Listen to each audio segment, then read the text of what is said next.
एक सहारा राम का, एक सहारा राम का, एक सहारा राम का, एक सहारा राम का। राम भगत हनुमान का, एक सहारा राम का। राम भगत हनुमान का, एक सहारा राम का।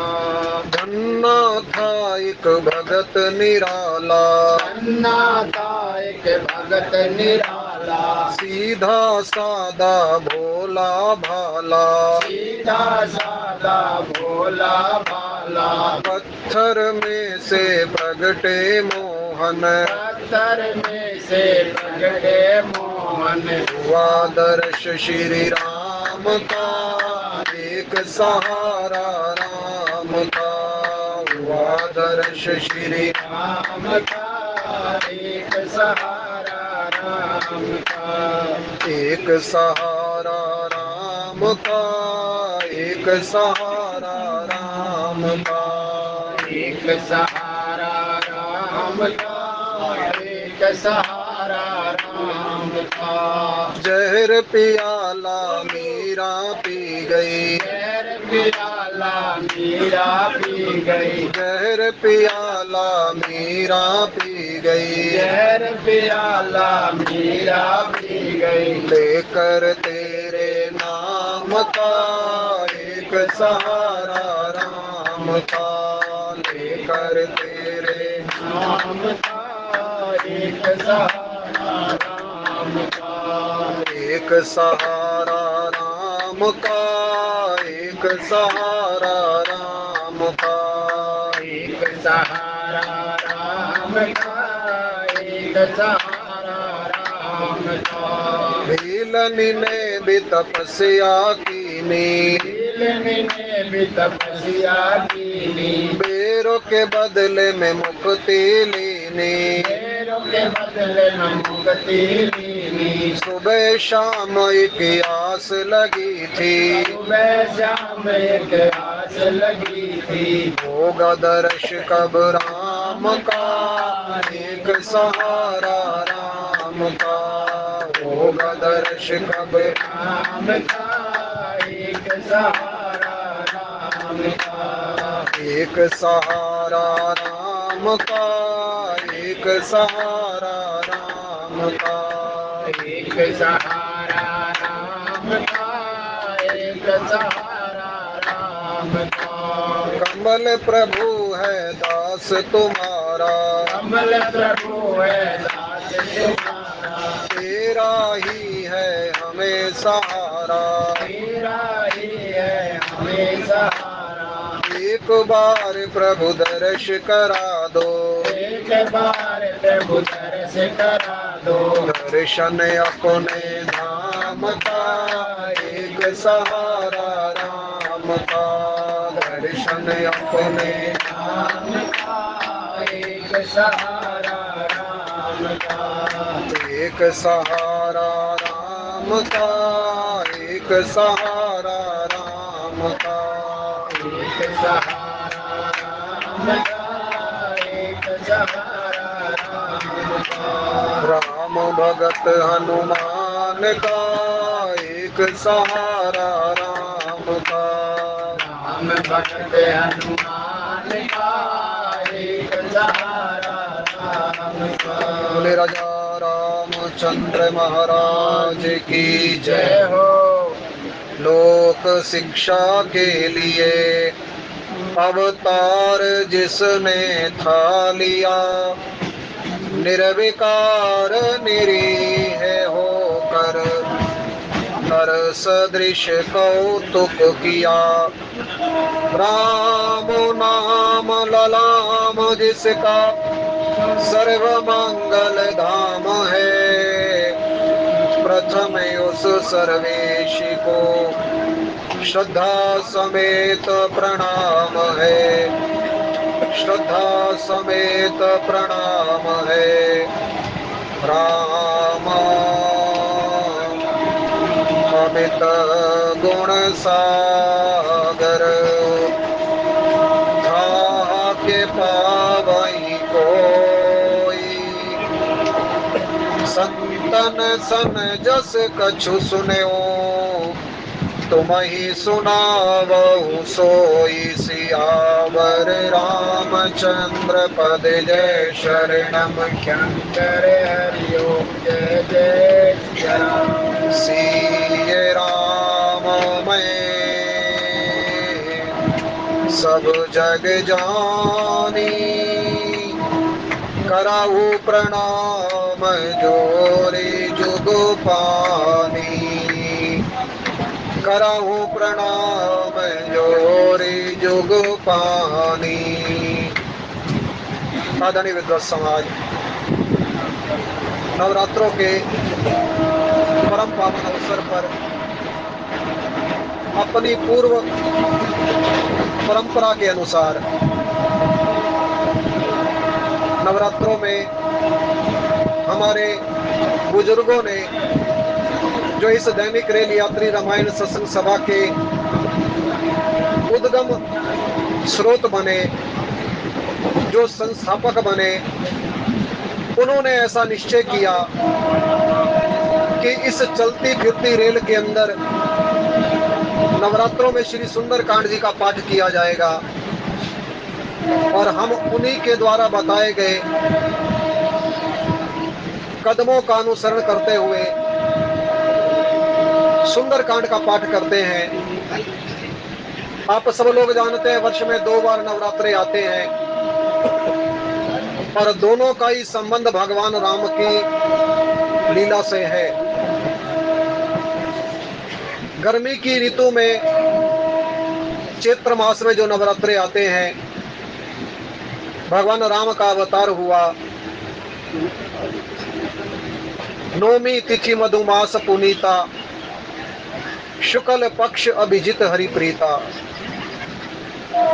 और उस नौमी को राम नौमी की संज्ञा दी गई। भय प्रगट कृपाला दीन दयाला कौशल्या हितकारी। और जो आजकल नवरात्रे चल रही है शरद ऋतु में, इसका संबंध भी भगवान राम की उस लीला से है जो उन्होंने रावण के ऊपर विजय प्राप्त की। और आने वाले शनिवार को आप सब लोग विजयदशमी का भी परम पावन पर्व मनाएंगे।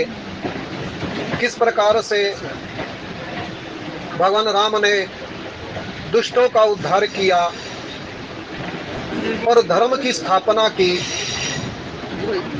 निश्चर हीन करहु मही भुज उठाए प्रण कीन, पर सकल मुनिन के आश्रमन जाई जाई सुख दीन। माँ नहीं मात पिता नहीं देवा, साधु न सन करवा वही सेवा। जिनके ये आचरण भवानी, ते जाने निश्चर संप्राणी। मानव वेश में भी निशाचर इस भूमि के ऊपर विचरण करते हैं। अगर वो धर्म का आचरण नहीं करते, माता पिता और संत जनों का सम्मान नहीं करते, तो किस प्रकार से भगवान के वो दंड के भागीदार बनते हैं। सुंदरकांड अनेक सूत्रों से परिपूर्ण है। गोस्वामी जी महाराज ने इस सुंदरकांड में अनेकों सूत्र प्रदान किए। प्रबस नगर कीजे सब काजा, हृदय राख कौशलपुर राजा। लंकनी ने हनुमान जी महाराज के माध्यम से एक सुंदर सूत्र दिया, एक सुंदर मंत्र दिया कि जीवन के अंदर कोई भी कार्य करो तो भगवान का नाम लेकर के कीजिए, आपको उस कार्य के अंदर सफलता मिलेगी। प्रवस नगर कीजे सब काजा, लेकिन हृदय राख कौशलपुर राजा। राम का नाम मंगलकारी है, जाकर नाम सुनत शुभ होई, मोरे ग्रह आवा प्रभु सोई। जिसका नाम सुनने से जीवन के अंदर शुभ ही शुभ होता है, जिसका नाम सुनने से जीवन के अंदर मंगल होता है, वो मेरे राम मंगल भवन अमंगल हारी, द्रवहु सो दशरथ अजिर बिहारी। राम सबके ऊपर मंगल करे। ये आज दिन दोहों का पाठ हुआ है, उसके सरल भावार्थ को अपने जीवन के अंदर उतारने का प्रयास करें। हमें निज धर्म पर चलना सिखाती रोज रामायण, सदा शुभ आचरण करना सिखाती रोज रामायण। राम कथा सुनने के पश्चात भी अगर जीवन के अंदर द्वेष है, जीवन के अंदर वैर है और जीवन के अंदर वो प्रेम नहीं बना, तो फिर कथा सुनने का लाभ नहीं। क्योंकि राम ही केवल प्रेम पियारा, जान ले हो सोई जानन हारा। तुझ में राम मुझ में राम सब में राम समाया, कर लो सबसे प्यार जगत में कोई नहीं पराया। गोस्वामी जी महाराज कहते हैं, हनुमान जी महाराज ने उस लंका की रणभूमि के अंदर, लंका के अंदर जाकर के जो अद्भुत चरित्र किए वो आप सबको विदित है। 100 योजन के समुद्र को पार किया, विभीषण की कुटिया के अंदर पहुंचे और विभीषण को सुंदर मंत्र दिया। एक सदगुरु की भूमिका भी हनुमान जी महाराज ने वहां जाकर अदा की। तुमरो मंत्र विभीषण माना, लंकेश्वर भय सब जग जाना। लंका नगरी के अंदर सीता जी के पास गए, सीता जी को राम का संदेश सुनाया और उसके पश्चात अशोक वाटिका के वृक्षों के फलों को आहार बनाया। निशाचरों का वध हुआ और जब रावण ने अज्ञानता के कारण हनुमान जी महाराज की पूंछ में आग लगाने का प्रयास किया, तो गोस्वामी जी महाराज कहते हैं रावण को उसके किए हुए कर्मों का फल मिला। साधु अवज्ञा कर फल ऐसा, जरही नगरे अनाथ कर जैसा। जा रहा नगर निमिष एक माही, एक विभीषण कर ग्रह नाही। कितना सुंदर वो दृश्य रहा होगा, जहां सारे घर जल रहे हैं लेकिन एक घर नहीं जल रहा। क्यों नहीं जल रहा? क्योंकि रामा युद्ध अंकित ग्रह शोभा वर्णी न जाई, और नव तुलसी का वृंद तह देख हर्ष कपीराए। विभीषण भगवान का भक्त है, राम की पूजा करता है, लंका नगरी के अंदर रह करके भी वो राम के नाम का स्मरण करता है।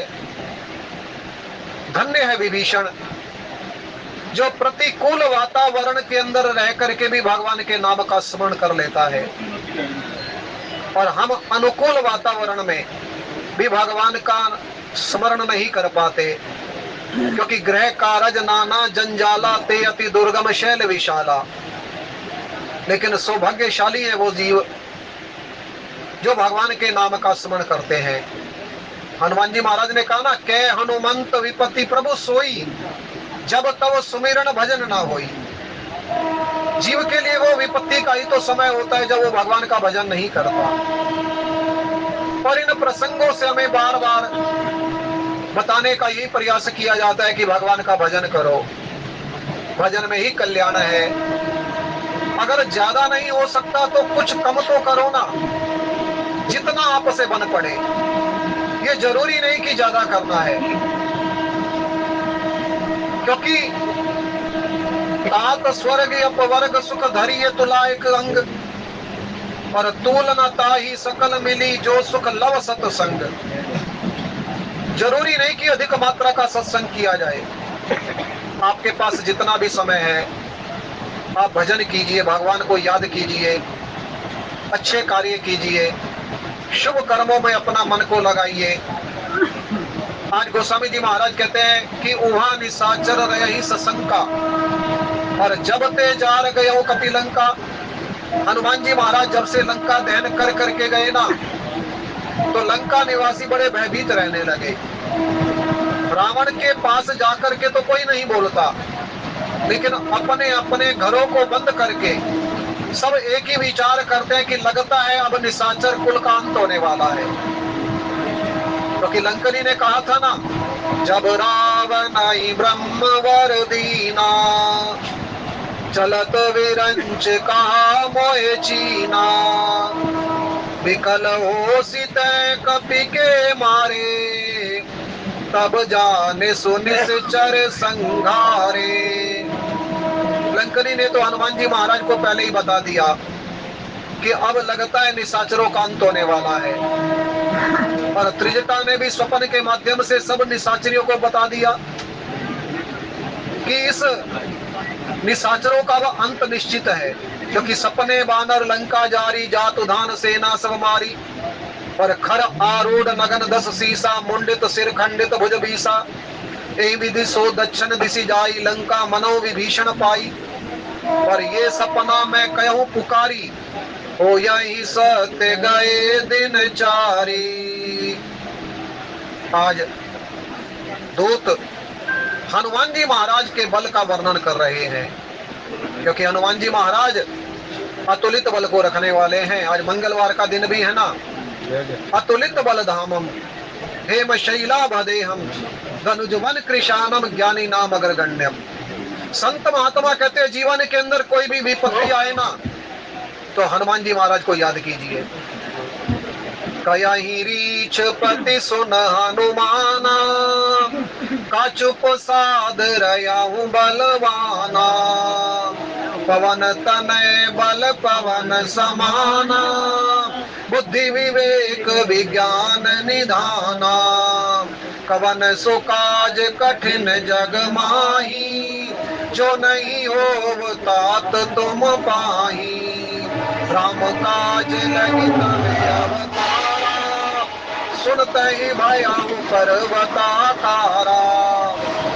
हमारे संत महात्माओं ने अपने जीवन के अंदर इस बात को अनुभव किया कि संसार के लोगों के अंदर अगर कोई विपत्ति आती है तो हनुमान जी महाराज के वो बल का स्मरण करें, क्योंकि जिसके बल से गिरिवर कांपे, इतना अतुलनीय बल है हनुमान जी के अंदर। यद्यपि भगवान के अंदर कहा जाता है अतुलित बल अतुलित प्रभुताई, मैं मति मंद जान नहीं पाई, लेकिन हनुमान जी महाराज भी अतुलनीय बल को रखने वाले हैं। और आज हनुमान जी महाराज के बल को याद करके लंका निवासी बड़े भयभीत हैं, और समाचार मंदोदरी तक पहुंचा है। पर मंदोदरी ने अवसर पा करके रावण से प्रार्थना की है कि नाथ विचार कीजिए, लंका निवासी तो आपके सामने कुछ कह नहीं पा रहे, लेकिन आप विचार तो कर सकते हो ना। रावण ने पूछा क्या विचार करना है? बोले जासु दूत बल बरनी न जाई, तेहि आए पुर कवन भलाई।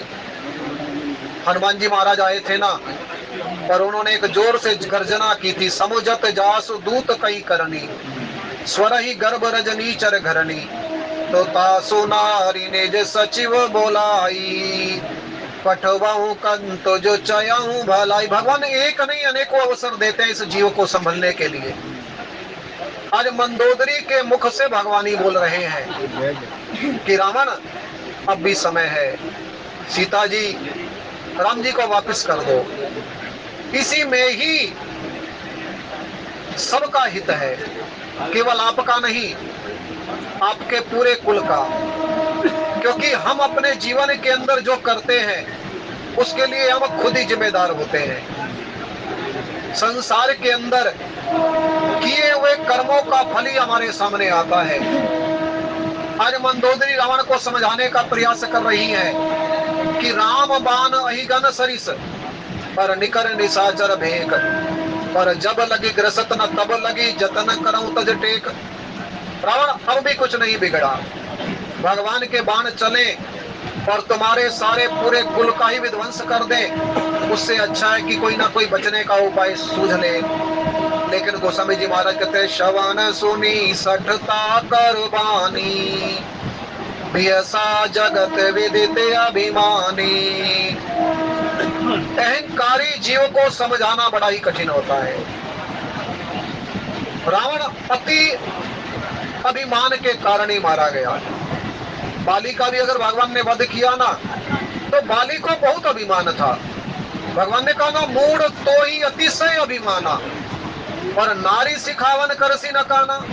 अरे मूर्ख, तुझे इतना अभिमान हो गया था जब तुझे पता लग गया था कि सुग्रीव अब मेरी शरण में है।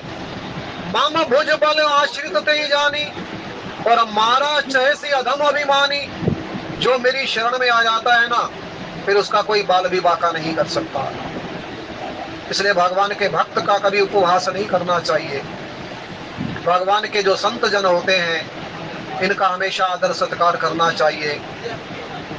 आज गोस्वामी जी महाराज कहते हैं कि रावण मान नहीं रहा, दरबार के अंदर आया है, और मंदोदरी समझ गई, क्योंकि विदुषी नारी है। मंदोदरी हृदय कर चिंता भयऊ कंत पर विधि विपरीता। लगता है विधाता इसके विपरीत हो गए हैं, और जिसके विधाता विपरीत हो जाए ना, फिर उसका कोई भी कुछ नहीं कर सकता। क्योंकि विनाश काले विपरीत बुद्धि, बुद्धि को देने वाले विधाता ही तो है ना। जीव उल्टे कर्म खुद ही करने लगता है जब उसके विनाश का समय आता है। तुलसी जस भवतव्यता, तैसी मिली सहाय, आप न जावे ताही पर, ताही तहां ले जाए। लेकिन रावण अंदर से डरा हुआ है, और सभा के अंदर आकर के पूछता है अपने मंत्रीगण से कि मुझे क्या करना चाहिए। बूझे सी सचिव उचित मत कया हूँ, पर ते सब हसे मष्ट करी रहा हूँ। रावण को उचित मंत्रणा नहीं मिल रही। संसार के अंदर हमारे जो संगी सहपाठी होने चाहिए, वो संत प्रवृत्ति के होने चाहिए, वो हमारा उचित मार्गदर्शन करने वाले होने चाहिए। लेकिन यहाँ गोस्वामी जी महाराज कहते हैं कि रावण को उचित मंत्रणा नहीं मिल रही। अब गोस्वामी जी महाराज कहते हैं, अवसर जाना विभीषण आवा, भ्राता चरण शीस ते नावा। अब गोस्वामी जी महाराज विभीषण के उस परम पावन चरित्र को प्रस्तुत कर रहे हैं। यद्यपि व्यवहारिक दृष्टि में तो हम विभीषण को ये मानते हैं ना, घर का भेदी लंका ढाए, लेकिन वास्तव में ऐसा नहीं है। अगर विभीषण के उस चरित्र को सुना जाए, समझा जाए, क्योंकि भगवान ने ऐसे थोड़ी विभीषण को राज्य दे दिया होगा। भगवान ने भी तो बड़े सोच समझ करके, आगे चल करके प्रसंग आएगा ना, सुग्रीव तो कहेगा कि इसको बांध करके रख लो, क्योंकि जान ही ना जाए निशाचर माया, काम रूप के कारण आया। जैसा इसका भाई मायावी है, तो ये भी तो वैसे ही होगा ना, इसलिए इसको बांध करके रखो। लेकिन भगवान ने कहा नहीं, विभीषण ऐसा नहीं है। क्योंकि हनुमान जी महाराज देख करके आए थे ना कि जो प्रतिकूल वातावरण में रह करके भगवान का भजन कर लेता है, ऐसा जीव तो बड़ा कठिन परिस्थिति में भी प्राप्त होता है। क्योंकि हनुमान जी महाराज भी एक बार तो सोचने के लिए विवश हो गए थे ना, लंका निशिचर निकर निवासा, और यहाँ कहाँ सज्जन कर वासा। पर विभीषण ने कहा, हनुमान तुम बिल्कुल सही कह रहे हो, सुनाहु पवन सुत रहनी हमारी, जिमे 10 नन महु जीभ बिचारी। 32 दांतों के बीच में जीवा कैसे रहती है। पर आप विचार कीजिए, जब जीव का जन्म होता है तो उस समय दांत नहीं होते, और वृद्धावस्था में दांत चले जाते हैं ना। लेकिन जीवा, जब जीव पैदा होता है तब भी रहती है, और जब जीव की मृत्यु होती है तब भी रहती है, क्योंकि कोमल है। लेकिन दांत कठोर है। जो कठोर बन करके रहते हैं वो संपूर्ण जीवन नहीं इस संसार के अंदर रह पाते, लेकिन जो कोमलता का जीवन धारण करते हैं। क्योंकि राम का स्वभाव कैसा है, कोमल चित अति दीन दयाला, कारण बिन रघुनाथ कृपाला। इसलिए हमें कोमल बनने के लिए कहा जाता है कि आप कोमल हृदय का बनिए। तो यहाँ गोस्वामी जी महाराज कहते हैं विभीषण का आगमन होता है। अब देखिए कितना सुंदर स्वभाव है। विभीषण ने आते ही भ्राता चरण शीस ते ही नावा। रावण बड़ा भाई है विभीषण का, और आते ही उसने रावण के चरणों में प्रणाम किया है। पर प्रणाम करने के पश्चात पुनि सिरुनाई बैठ निज आसन। गोस्वामी जी महाराज कहते हैं फिर दोबारा प्रणाम किया। जब सभा के अंदर आया तो प्रणाम किया, और जब आसन पर बैठने के लिए जाने लगा तो प्रणाम किया। पर प्रणाम करने के पश्चात फिर आदेश मांग रहा है, क्योंकि संत बिना कारण जो है ना वो बोलते नहीं है। संत मित वे होते, कम बोलते हैं। पर यहाँ गोस्वामी जी महाराज कहते हैं बोला वचन पाई अनुशासन। रावण से आदेश मांगा है कि अगर आपका आदेश हो, क्योंकि रावण इस समय राय पूछ रहा है और रावण को उचित राय मिल नहीं रही। तो संत तो बड़े करुणाशील होते हैं ना, संत देखते हैं कि ये राय पूछ रहा है और इसको उचित मार्गदर्शन मिल नहीं रहा, और मेरे पास ज्ञान है, क्योंकि गूढ़ों तत्व न साध छिपा गई पर आरत अधिकारी जय पावई। हो सकता है मेरे कहने से, मेरी बात को सुनने से रावण का मन परिवर्तन हो जाए, क्योंकि संत लोग तो आखिरी दम तक इस संसार के अंदर धर्म प्रचार करते रहते हैं। संतों का इस संसार के अंदर आगमन होने का केवल एक ही कारण होता है कि वो संसार के लोगों को सन्मार्ग की ओर ले जाने का प्रयास करते हैं। संतों का अपना कोई निजी स्वार्थ नहीं होता, क्योंकि संत तो निरंतर भगवान से मननशील रहते हैं, भगवान से जुड़े रहते हैं, लेकिन वो ये चाहते हैं कि संसार के लोग भी तो भगवान से जुड़े ना। विभीषण ने जब ये देखा कि रावण का भी उद्धार होना चाहिए, क्योंकि जब हनुमान जी महाराज ने मेरा उद्धार कर दिया है, क्योंकि मुझे तो मंत्र मिल गया है ना, और मेरा उद्धार तो हो जाएगा, लेकिन अब मैं अपने भाई का भी तो उद्धार करूं ना। तो गोस्वामी जी महाराज कहते जो कृपाल पूछे मोए बाता। कृपाल शब्द यहाँ पर प्रयोग किया है रावण के लिए कि हे कृपालो, अगर आप मुझसे कुछ पूछ रहे हो ना, अब हूं तो आपका छोटा भाई, ज्ञान में तो आपसे बहुत कम हूं, क्योंकि आप बड़े हो। क्योंकि दूसरे का मान करना चाहिए, जिसके अंदर ज्ञान हो ना उसके ज्ञान की प्रशंसा भी करनी चाहिए। विभीषण ने कहा कि आप बड़े भाई हो, पिता तुल्य हो, और आपके अंदर ज्ञान की कोई कमी नहीं है, लेकिन भगवान की दया से जो मैंने संतों से सुन रखा है, क्योंकि प्रत्येक संत कहता है ना राम अमित गुण सागर और था के पावई कोई, पर संतन सन जस कछु सुने हो तो वही सुनावूं सोई।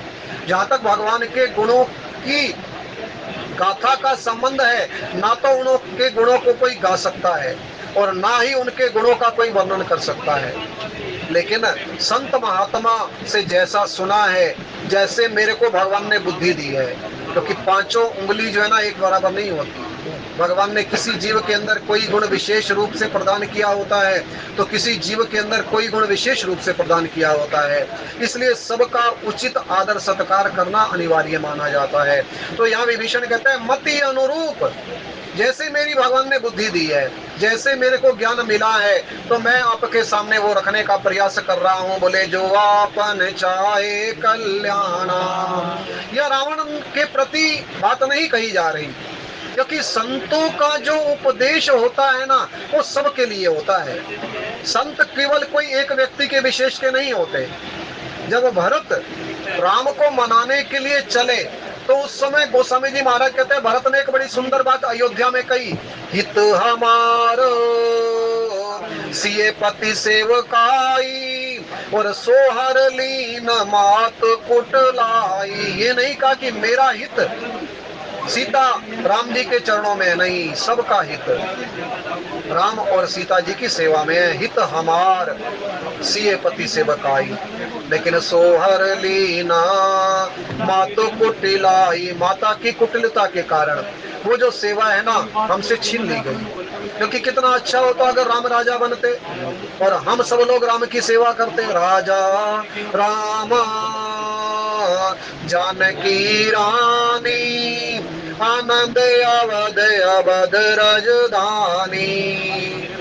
और राम का राज्याभिषेक हो भी रहा था, लेकिन बीच में बाधा आ गई ना, और उस बाधा को केकई को ही मान लिया गया कि केकई ने बाधा डाल दी। लेकिन भक्त ने कहा भी कुछ नहीं बिगड़ा, अगर आप सब मेरे साथ चलना स्वीकार करो। एक ही आक यही मन माही, प्रातः काल चले आऊं प्रभु पाई। जीवन के अंदर सवेरा तो तभी ना जब भगवान की ओर चले। संत महात्मा कहते ना, जब जागो तभी सवेरा, क्योंकि बीती ताही बिसार दे पर आगे की सुधी ले, और जो बनी आवे सहज में ताही में चित दे। देखिए, जो समय बीत गया वो तो वापस आने वाले से रहा, लेकिन हम जो आगे समय बचा हुआ है, जो शेष समय हमारे पास है, उसका तो सदुपयोग कर सकते हैं ना। जो समय बीत गया वो वापस नहीं लाया जा सकता। तो यहाँ विभीषण कह रहा है कि जो आपन चाहे कल्याण, जो भी अपना कल्याण चाहता, यहाँ बात रावण के प्रति नहीं कही जा रही, सबको कही जा रही है कि अगर कोई भी अपना कल्याण चाहता है, और केवल कल्याण ही नहीं, सुजस सुमति शुभ गति सुख नाना। हर व्यक्ति चाहता है कि मुझे सुयश मिले, मेरे जीवन के अंदर सुमति बनी रहे, और मरने के पश्चात मुझे शुभ गति मिले, और फिर इस संसार के अंदर भी नाना प्रकार के सुख मिले। गुरु नानक देव जी ने कहा ना, जे तू सुख चाहे सदा तो शरण राम की ले। क्योंकि संत महात्मा ही ऐसी बातें बताने का प्रयास करते हैं। आज विभीषण संत प्रवृत्ति का है, और विभीषण का ये उपदेश हम सभी के लिए है कि जो भी अपना कल्याण चाहता है, जो भी अपना भला चाहता है, संसार के अंदर सुयश चाहता है, संसार के अंदर ये चाहता है कि मेरे जीवन के अंदर सुमति बनी रहे, मेरे जीवन के अंदर शुभ गति हो, और मुझे नाना प्रकार के सुख मिलते रहे, तो सो पर नारी लीला रे गोसाई, तजाहू चौथ के चंद की नाई। पर नारी का तो मुख देखना भी पाप माना जाता है। भगवान राम ने के सामने वाल्मीकि जी ने रहने के 14 स्थान बताए ना, और उन 14 स्थानों में एक स्थान ये भी बताया, जननी सम जानहि पर नारी, और धन पराव विष ते विष भारी। अब देखिए, हम राम की गाथा को क्यों पढ़ते हैं, हम राम की गाथा को क्यों सुनते हैं। राम के अवतार को तो लाखों वर्ष व्यतीत हो गए, लेकिन मेरे राम ही तो ऐसे बने ना जिन्होंने पर नारी की ओर कभी देखा ही नहीं। और मानस में प्रमाण है इनके। शूर्पणखा कितना सुंदर रूप बना करके भगवान के पास आई, और विवाह करने के लिए कह रही है, लेकिन भगवान ने नहीं देखा। सीता चितई कयहि प्रभु बाता, कयहि कुमार मोर लघु भ्राता। केवल सीता जी को छोड़ करके बाकी किसी स्त्री की ओर आंख उठा करके भी नहीं देखा। और भगवान राम स्वीकार करते हैं, मोई अतिशय प्रतीत मन केरी, जई सपने ऊपर नारी नाहेरी। जैसे राम जी उत्तम पुरुष माने जाते हैं, ऐसे ही सीता जी भी पतिव्रता नारियों में उत्तम मानी जाती है, क्योंकि उत्तम के अस बस मन माही, सपने आन पुरुष जगनाही। रावण एक बार नहीं अनेकों बार आया, लेकिन सीता जी ने आंख उठा करके भी नहीं देखा। तृण धरी ओट कहत वह देही। तो रावण को बड़ा आश्चर्य होता है कि तुम में अब तक पर्दा है, आंखें नीची ही रखती हो, और तिनके की ओर देखती हो, बातें दशमुख से करती हो। रावण सामने आता है, लेकिन सीता जी की दृष्टि रावण की ओर नहीं जाती, बल्कि तिनके की ओर जाती है। तृण धरी ओट कहत वह देही। और मन ही मन तो बड़ा प्रसन्न होता है कि जानकी तुम धन्य हो, जो किस प्रकार से अपने पतिव्रत धर्म का पालन कर रही हो। तो यहाँ विभीषण भी वही कहता है कि सो पर नारी लीलार गोसाई, तजऊ चौथ के चंद की नाई, 14 भुवन एक पति होई, भूत द्रोह तिष्ठई नहीं सोई, गुण सागर नागर नर जो, अलप लोभ बल कयाई न कोहू। जीवन के अंदर लोभ की वृत्ति कभी समाप्त होने वाली नहीं होती। लोभ तो लोभ ही होता है, जिमि प्रति लाभ लोभ अधिकाई। आज विभीषण कह रहे काम क्रोध मद लोभ सब नाथ नरक के पंथ।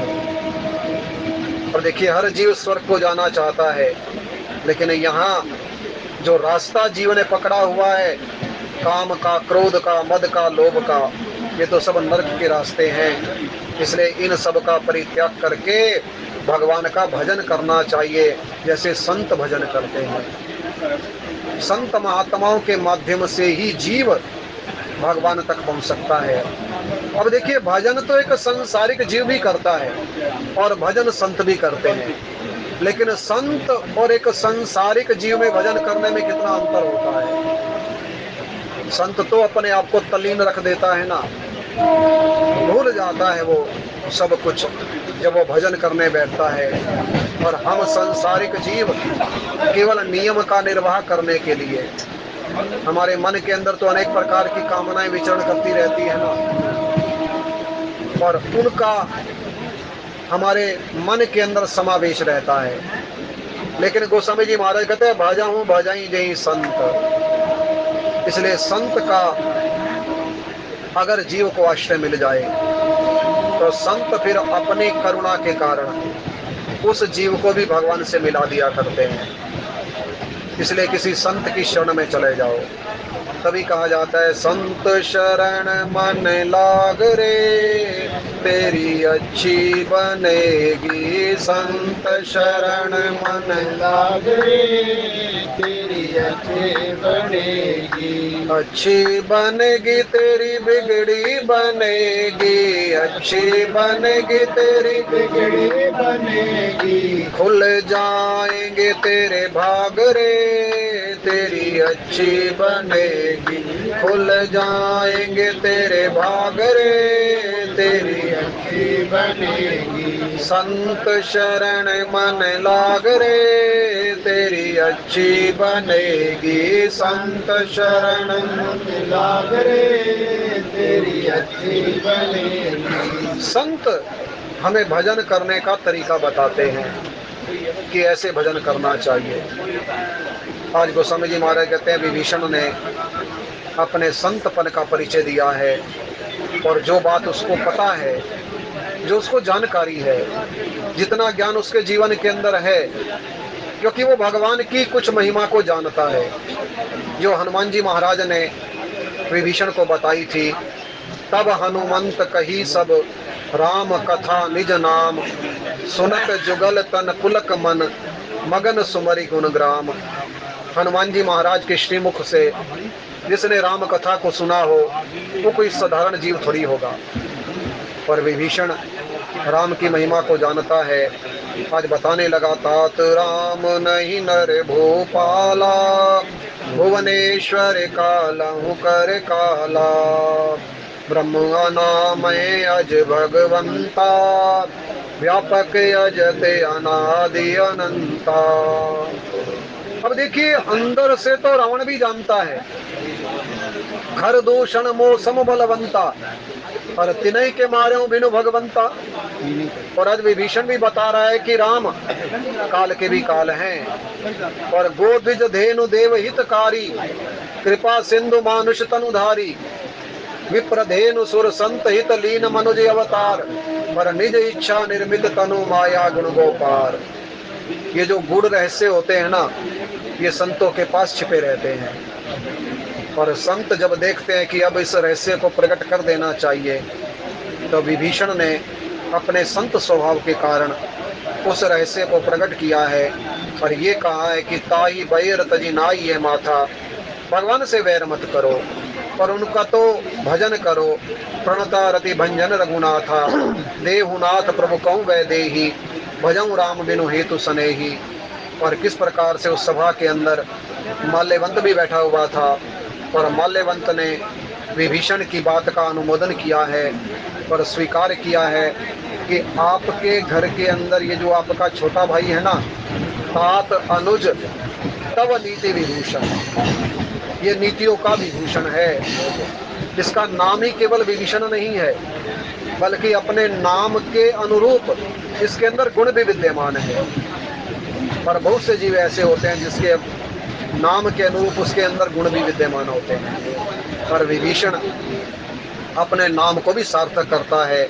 और इस बात का अनुमोदन जो है वो माल्यवंत ने किया है कि इसके अंदर नाना प्रकार के गुण विद्यमान हैं, इसलिए ये जो भी कह रहा है इसकी बात को शिरोधार्य कर ले। सो उर्धरम जो कहते विभीषण, लेकिन रावण ने जैसे ही सुना, रिपु तो कर्ष कहत सठ दोहु, दूरी न करऊं या ही कोहु। रावण ने कहा इन दोनों को मेरी नजर से दूर कर दो। और गोस्वामी जी महाराज कहते हैं माल्यवन तो अपने घर को चला गया, लेकिन विभीषण दोबारा से फिर प्रार्थना करने लगा कि भाई सुमति कुमति सबके उर रयाई, नाथ पुराण निगम अस कयाई, जहाँ सुमति तय संपत्ति नाना, जहाँ कुमति तय विपत्ति निदाना। जैसे कि मैंने पूर्व में कहा ना, इस सुंदर कांड में एक नहीं अनेकों सूत्र हैं, पर आज फिर एक सूत्र और दिया जा रहा है कि संसार के अंदर प्रत्येक प्राणी के अंदर सुमति भी है और कुमति भी है। और विभीषण कह रहा है नाथ पुराण निगम अस कयाई, मैं नहीं कहता बल्कि निगम ऐसा कहते हैं। और जब जीवन के अंदर सुमति आती है तो नाना प्रकार की संपत्ति आ जाती है, और जब जीवन के अंदर कुमति आती है तो नाना प्रकार की विपत्ति आ जाती है। हे भाई, इस समय आपके जीवन के अंदर कुमति ने प्रवेश कर लिया है, इसलिए आपके जीवन के अंदर नाना प्रकार की विपत्ति ने प्रवेश कर लिया है। तात चरण गई मांगहूँ राखूं मोर दुलार, और सीता देहु राम कहूँ अहित न होई तुम्हार। आपका छोटा भाई हूँ ना, और छोटा भाई होने के कारण आपसे दुलार भी कर सकता हूँ, आपसे कुछ मांग भी सकता हूँ। मैं आपके पैर पड़ करके केवल यही मांगता हूँ, सीता जी राम जी को वापस कर दो। और इस बात की पक्की गारंटी मैं देता हूँ कि आपका हित नहीं होगा, आपका भला होगा, भगवान आपका भला करेंगे। और किस प्रकार से ये प्रसंग आगे की ओर बढ़ता है, आने वाले विद्वान वक्ताओं के माध्यम से आप ये कथा श्रवण करते रहेंगे। 10 रुपए की धनराशि किसी सज्जन ने प्रभु चरणों में अर्पित की है, बहुत बहुत धन्यवाद है। भगवान की कृपा बनी रहे। आइए हनुमान जी की आरती का गुणगान करें और उसके पश्चात माँ जगदम्बे की आरती का गुणगान करें।